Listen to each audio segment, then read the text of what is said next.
Baik Nusana, kaliku awak akan menciptakan lagu untuk daerah negara sebelah.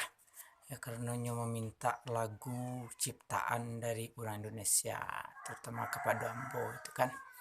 Jadi lawak catat liriknya, ya lirik bahasa nagari sebelah, ya.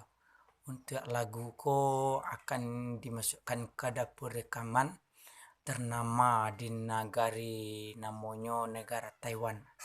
Itu. Ya, selamat menikmati. Akan mencoba untuk menampilkan lagu yang lah Hamba ciptakan selama 7 hari 7 malam.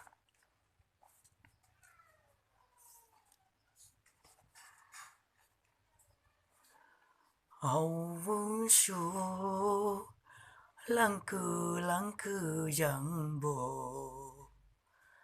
mang yo fu lấy cứ chẳng tăng chẳng tao huy shu lang cưng mang ta huy dỗ cứ là siêu phong phong ông phong phá chờ